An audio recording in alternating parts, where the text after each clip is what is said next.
ఇటీవల జరిగినటువంటి సార్వత్రిక ఎన్నికల్లో తెలుగుదేశం పార్టీ అధికారంలోకి వచ్చిన తర్వాత వైఎస్ఆర్ కాంగ్రెస్ పార్టీ శ్రేణులకు సంబంధించి అధైర్యపడాల్సినటువంటి అవసరం లేదు. ధైర్యంగా ఉండండి. వైఎస్ఆర్ కాంగ్రెస్ పార్టీ కుటుంబ సభ్యులకి అందరం అండగా నిలుస్తాం. ప్రత్యేకించి సర్వేపల్లి నియోజకవర్గానికి సంబంధించి ఏ ఒక్క వైఎస్ఆర్ కాంగ్రెస్ పార్టీ నాయకుడు కానీ కార్యకర్తకు కానీ సానుభూతిపరుడు కానీ అన్యాయం జరగకుండా చూసేటువంటి బాధ్యత నాదే అని చెప్పడానికి ఈరోజు తోటపల్లి గూడూరు మండలానికి రావడం జరిగింది. మండలంలోని అన్ని గ్రామాల నుంచి విశేషంగా వైఎస్ఆర్ కాంగ్రెస్ పార్టీకి సంబంధించినటువంటి నాయకులు కార్యకర్తలు ఈరోజు తరలి రావడం జరిగింది. ఈరోజు ఒక్కసారి చూస్తే ముఖ్యమంత్రిగా జగన్మోహన్ రెడ్డి గారు అనేక రకాలైనటువంటి అభివృద్ధి సంక్షేమ కార్యక్రమాలను అమలు చేశారు. బహుశా భారతదేశ చరిత్రలో ఏ ముఖ్యమంత్రి చేయనటువంటి విధంగా అభివృద్ధి సంక్షేమ కార్యక్రమాలు అమలు చేసినటువంటి ముఖ్యమంత్రి జగన్మోహన్ రెడ్డి గారు. అభివృద్ధి సంక్షేమ కార్యక్రమాలు అమలయ్యాయి. అనేక రకాలైనటువంటి సంస్కరణలు తీసుకొచ్చాడు. సచివాలయ వ్యవస్థ కానీ, వాలంటరీ వ్యవస్థ కానీ, ఇంటికి పెన్షన్లు పంపిణీ చేయడం, ఇంటికి రేషన్ సరుకులు పంపిణీ చేయడం, నాడు నేడు ద్వారా స్కూళ్ల రూపురేఖలు మార్చడం, ప్రతి గ్రామానికి సంబంధించి సచివాలయం, రైతు భరోసా కేంద్రంతో పాటు వైఎస్ఆర్ హెల్త్ క్లినిక్ ఏర్పాటు చేయడం, కాబట్టి విద్యకి వైద్యానికి పరిపాలనకు సంబంధించి అనేక రకాలైనటువంటి సంస్కరణలు తీసుకురావడం.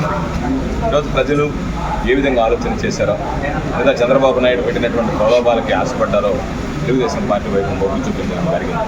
కాబట్టి తెలుగుదేశం పార్టీ ఈరోజు అధికారంలోకి వచ్చినటువంటి తెలుగుదేశం పార్టీ ప్రజలకు ఇచ్చినటువంటి అన్ని హామీలను నిలబెడతారని చెప్పి నేను విశ్వసిస్తున్నాను.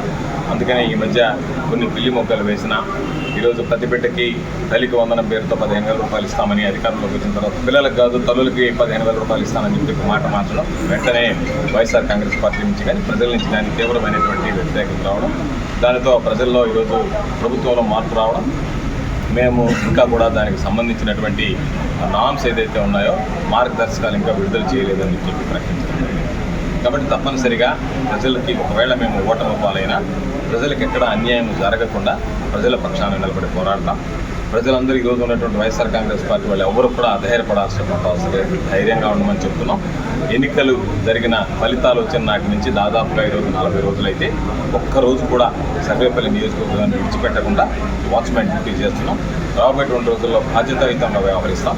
అధికారం ఉన్నప్పుడు ఏ విధంగా వ్యవహరించామో ఇంకా కన్నా అందుబాటులో ఉంటూ పూర్తి సమయాన్ని వెచ్చిస్తూ పార్టీ పటిష్టతకి, పార్టీకి సంబంధించినటువంటి నాయకులు కార్యకర్తలకి అండదండలు అందించడానికి ఖచ్చితంగా పనిచేస్తాం. నేను సమావేశంలో కూడా స్పష్టంగా చెప్పడం జరిగింది. నా కంఠంలో ప్రాణం ఉన్నంత వరకు సర్వేపల్లి నియోజకవర్గానికి సంబంధించి ఏ ఒక్క వైఎస్ఆర్ కాంగ్రెస్ పార్టీ కార్యకర్త కానీ, ఏ ఒక్క వైఎస్ఆర్ కాంగ్రెస్ పార్టీ సానుభూతిపరుడు కానీ, నాయకుడు కానీ, సామాన్య ప్రజానీకం కానీ ఇబ్బందులు పాలు లేకుండా చూసేటువంటి బాధ్యత నాది అని చెప్పడం జరిగింది.